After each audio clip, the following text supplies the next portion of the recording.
Last week, we finished discussing the truth of each of the fruits of the Spirit and how they make up the breastplate of righteousness.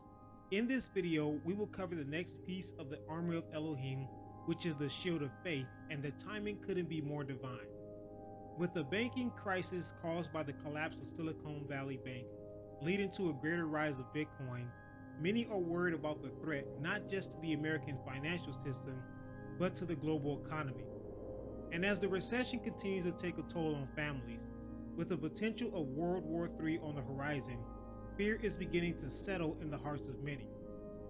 And as the world moves closer to establishing a one-world government, currency, and religion, having faith in Yahuwah and his son Yahushua HaMashiach will decide whether or not one succumbs to the deception that leads to doubt and disobedience, which can be very detrimental. Make no mistake, what we see happening across the planet is by design.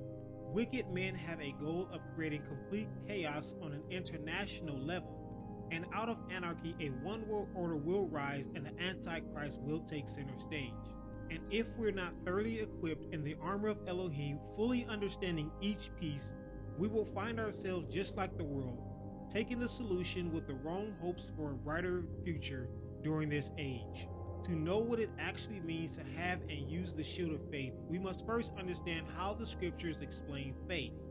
There are many explanations of faith today. You've probably heard faith is believing God can, faith is believing in the impossible, or faith is believing in the unseen. While there are some truths to various definitions of faith, practically all are not fully accurate according to the absolute truth in Scripture. Hebrews chapter 11 verse 1.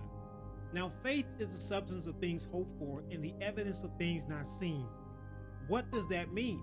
Contrary to many ideas about faith, true faith is actually having the substance or essence of what we believe in and the evidence or proof of what we do not entirely see.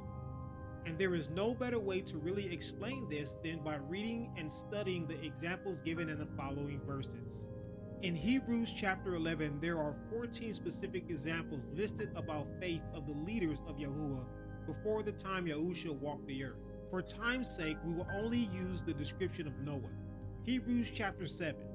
By faith, Noah, being divinely warned of things not yet seen, moved with godly fear, prepared an ark for the saving of his household, by which he condemned the world and became heirs of righteousness, which is according to faith. Before Yahuwah told Noah to build an ark, the world had become extremely wicked and violent. The scripture tells us that all mankind wanted to do was evil acts, and Yahuwah became sorry that he made humans and set a date to destroy them. But Noah found grace with Elohim and was given the opportunity not just to save his life, but his family's. It is evident that Noah honored Yahuwah in a way that set him apart from those who did not find grace with him. And when it came to the faith of Noah, it was undoubtedly more than just believing. Even though Yahushua didn't give Noah a set date for the flood, he understood that what he promised would come to pass. This is why instead of continuing with life as usual or joining those who Elohim planned to destroy, he moved with holy fear and built the ark. It is believed that it took Noah 40 to 100 years to complete it. I'm sure, like all of us, his faith was tested as it took a long time to construct what Yahuwah commanded. Too often when we are called into righteous acts of the Almighty to prepare us for what is ahead, the enemy comes along with thoughts to get us to doubt what Yahuwah said. We can all probably look at the experiences in our life, maybe some we are battling now, and circumstances or people we encounter don't seem to support the direction we are called to go. And many times we endure complete opposition. And unfortunately, faith that should lead to actions become hopeful dreams with little or no effort. When the flood came, Noah was 600 years old. Could you imagine being that old, working and waiting on the promise of Yahuwah? This is why many Christians don't continue in righteousness and why the clear evidence of the end of the age doesn't concern them. It has been over 2,000 years since the prophecy of the signs of the times were given. And since then, all signs have happened continually. But because of reading history books and looking at the present ongoing events, the faith of many have steered away from actions and only good thoughts. Yet, if Noah had the faith that is often wrongly defined today, he would not have been prepared for the unknown day of the flood. Today, more than ever, Satan has access to us through many avenues. The deceiver sends endless attacks our way to destroy our faith, and we all saw a great example of this during the 2020 global closure. There were many who not only believed in good health, but lived according to their faith. They were avid fitness and healthy eating enthusiasts. They had no concerns of getting sick. But after being bombarded with what could happen to their health if they didn't take the solution, on top of the threat of losing their job or being barred from traveling and other routine things, their faith took a drastic shift in the opposite direction. As children of Yahuwah, we must know that the enemy has an arsenal of weapons to send against our faith. He knows exactly where to hit us. Just like Job, when Satan went before Yahuwah, he asked him, have he considered his servant Job? What the enemy understood was that Job was being protected by the Most High because the scripture tells us there was none like Job. He made sacrifices for his family and he treated everybody right. And he honored God more than anybody else on the face of the planet at that time. And the enemy was given the ability to strike Job's life. It got so bad that his health was stricken and his wife came along and said, curse the Most High, and died. But Job continued to walk according to righteousness, but in the process of enduring all those trials and tribulations, his faith actually took a shift in a different direction. Because of being prolonged in his suffering, Job eventually gave in and started to justify himself rather than justify Elohim. We have to understand that Satan knew specifically how to attack Job. He knew what would actually get Job to walk outside of the will of the Most High God. Ephesians chapter 6 verse 16. Above all, taking the shield of faith with which you will be able to quench all the fiery darts of the wicked one.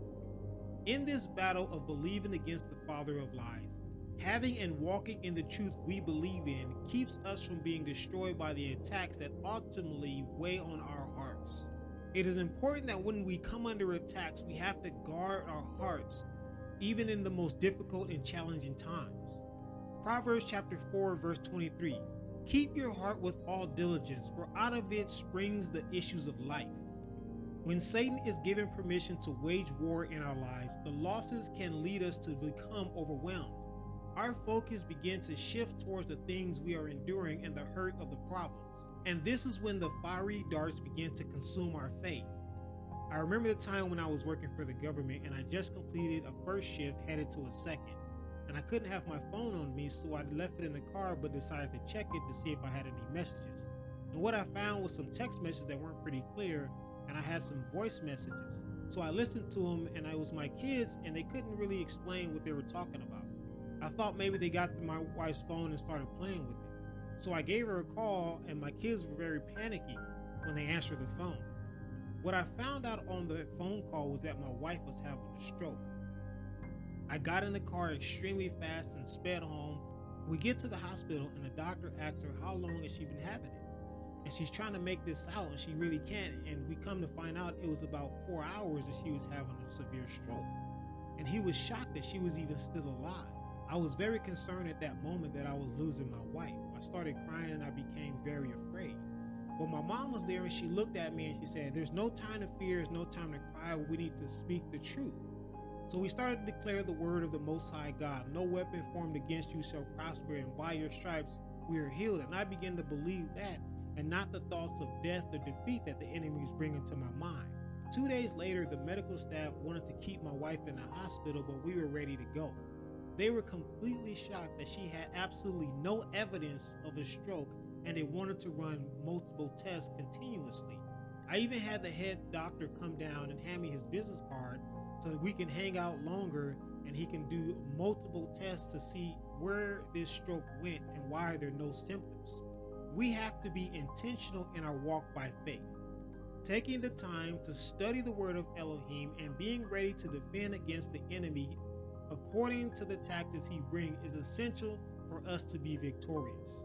As children of Elohim, we have to understand that we are the enemy's prime target. He's not concerned about what we believe in. He is more focused on if we act according to what we believe. And of course, it aligns to the unadulterated and truth that is given to us in Scripture. This is why for some of us, it always seems like we're constantly in a fight with the enemy.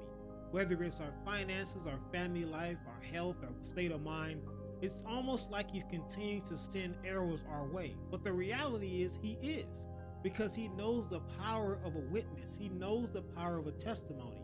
And if he can stop our testimony, then that means we haven't walked according to the truth, and we are no longer the light and the salt that the Most High has commanded us to be. In this season of mass deception, we have to continue to make it a point to be victorious, and that is walking by faith, doing what we know is right, contrary to the things that we're experiencing, the attacks that come against us. So let us hold up the shield of faith and walk according to the truth, so when the enemy sends those fiery darts, we can counter them specifically as it aligns with the unadulterated and absolute word of Elohim. So be encouraged and know that the reason you are under attack is because you are a child of Elohim and you haven't surrendered your faith.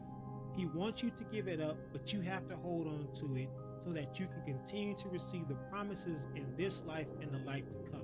Hey, thank you for taking the time to watch. I praise Elohim for allowing me to be able to continue to point out the truth about his armor and how we must use it effectively so that we can be victorious against everything the enemy sends our way.